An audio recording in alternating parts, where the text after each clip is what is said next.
Saat bencana itu yang akan kita hadapi terus, bencana akan datang karena Indonesia memang pada dasarnya akan berada pada suatu daerah bencana, apa di gempa bumi atau dia banjir sebagainya. Dan samping itu juga ada mengenai masalah buat perbuatan manusia, misalnya penggundulan hutan itu ada perbuatan manusia, itu yang dicegah oleh pemerintah. Nah, kesiapsiagaan itu selalu berada pada ujung tombak paling depan. Nah, ujung tombak paling depan dalam manajemen bencana berada pada Satlak. Nah, kemudian pada Satkorlak pada waktu provinsi dan di pusat namanya Bakornas. Nah, sekarang baru pada saat bagaimana kita mencapai peralatan-peralatan yang cukup. Nah, jadi kita baru membicarakan bagaimana kita bisa mendapatkan helikopter untuk seluruh provinsi.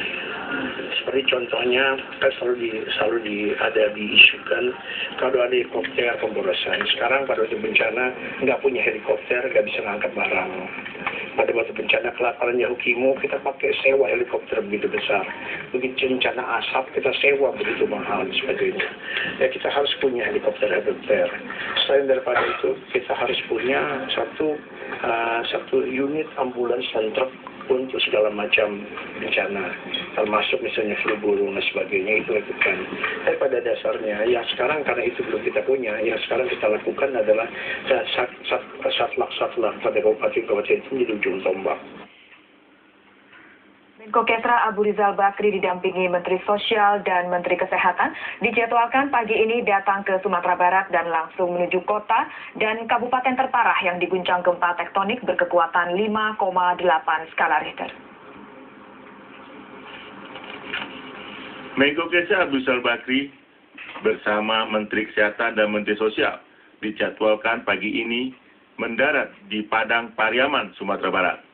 Rombongan Menteri di bidang kesehatan rakyat akan langsung menuju ke Kabupaten Solok, Kota Solok, dan Padang Panjang.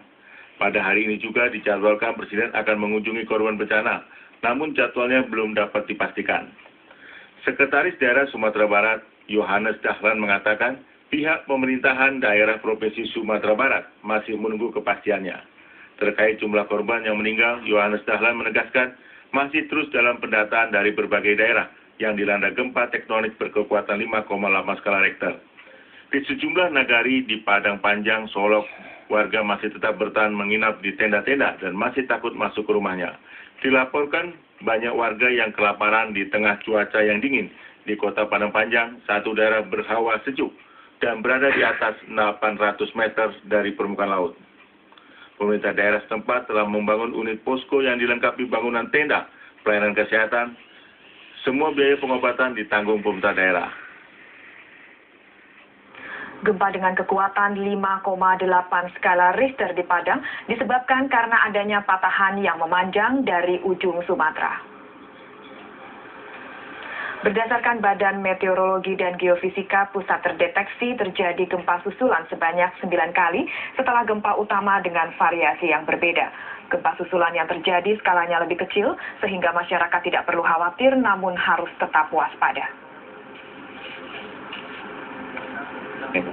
Kalau di Sumatera ini memang ada patahan dari Sumatera itu, patahan dari yang memanjang dari ujung Sumatera, dari ke Andaman sampai ke Sumatera bagian selatan. Itu yang mempunyai faktor terjadinya gempa bumi di Sumatera, terutama di Padang. Kemudian ditunjang dengan sesar lokal di Padang Panjang.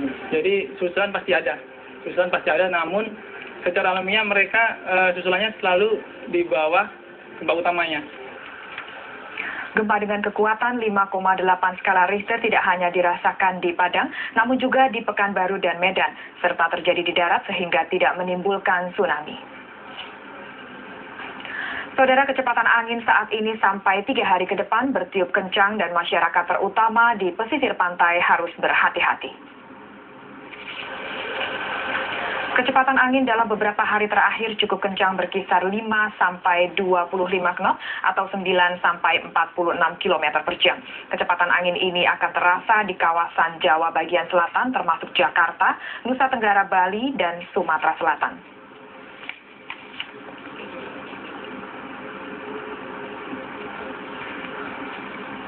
Untuk mengenai masalah ini, angin yang cukup tinggi ini disebabkan juga dampak dari adanya badai tropis George ini yang tetap di sebelah barat atas Australia.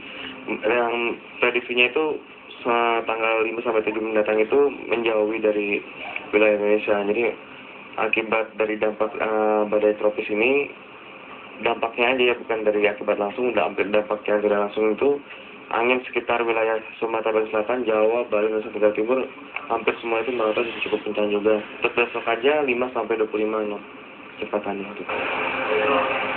Angin kencang yang terjadi bukan penyebab angin puting beliung. Angin puting beliung sulit untuk dipantau lokasinya, sehingga sulit untuk menentukan di mana tingkat kerawanannya. Saudara, Panitia Anggaran DPR RI minta para pemilik PT Lapindo Brantas mengganti seluruh kerugian warga korban lumpur Lapindo. Selain itu, Timnas Penanganan Lumpur Lapindo juga tidak perlu dilanjutkan kembali karena dianggap tidak memiliki prestasi. Puluhan perwakilan korban semburan lumpur Lapindo Porong Sidoarjo melaporkan nasib mereka di DPR setelah hampir 10 bulan menjadi pengungsi. Di hadapan para korban Lapindo, Panitia Anggaran DPR dipimpin Susan Batugana minta agar PT Lapindo Brantas membayar seluruh kerugian yang dialami warga setempat akibat semburan lumpur Lapindo yang mengakibatkan 4.000 kepala keluarga terpaksa mengungsi. Sementara anggota DPR RI Suripto dan Ade Nasution menyatakan Timnas Penanggulangan Lumpur Lapindo agar dibubarkan serta para pemilik PT Lapindo Brantas segera mengganti seluruh kerugian yang dialami para korban lumpur. Terkait sertifikat tanah, para korban minta perusahaan Lapindo Brantas untuk segera membayar ganti rugi tanah mereka tanpa melihat ada atau tidaknya sertifikat yang mereka miliki. DPR RI meminta tim nasional yang mengurusi masalah lumpur panas Lapindo harus dirombak karena organisasinya dinilai terlalu gemuk sehingga kinerjanya tidak efektif. Wakil Ketua Komisi 7 DPR RI Sutan Batugana mengatakan ada kelemahan dari Timnas, yakni tidak jelas siapa yang bekerja dan untuk siapa mereka bekerja. Oleh karena itu pihaknya akan meminta tim yang kecil namun fleksibel sehingga kinerjanya lebih efektif. Pemerintah dan pihak Lapindo juga harus bertanggung jawab atas ganti rugi kepada warga korban lumpur panas Lapindo. Komisi 7 DPR akan memasukkan kasus Lapindo sebagai bencana, namun bukan bencana alam agar Lapindo tidak lepas tanggung jawab. Sementara itu, fraksi PKB DPR RI mendesak pemerintah melakukan percepatan dalam penanganan dampak semburan lumpur Lapindo. Menurut Ketua fraksi PKB Ida Fauzia, selama ini terkesan masyarakat korban lumpur berjuang sendiri untuk mendapatkan haknya pada PT Lapindo, padahal masyarakat tidak memiliki hak paksa. Keberadaan Timnas Penanggulangan Semburan Lumpur menurut Ida tidak diartikan sebagai keterlibatan pemerintah karena perannya hanya sebagai fasilitator.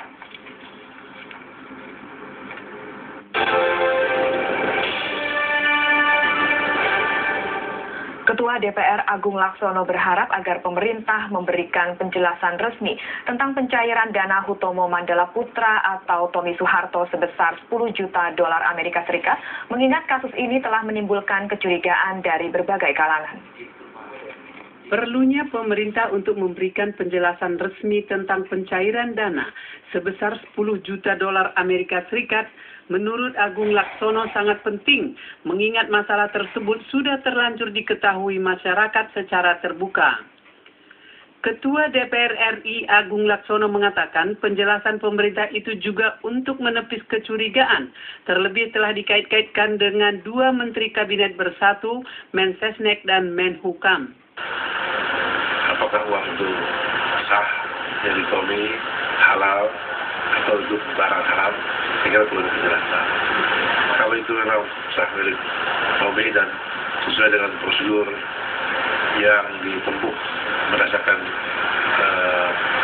hukum di aspek legalnya memang terjamin, saya kira ya harus dihargai, betul-betul dikembalikan dan diserahkan pada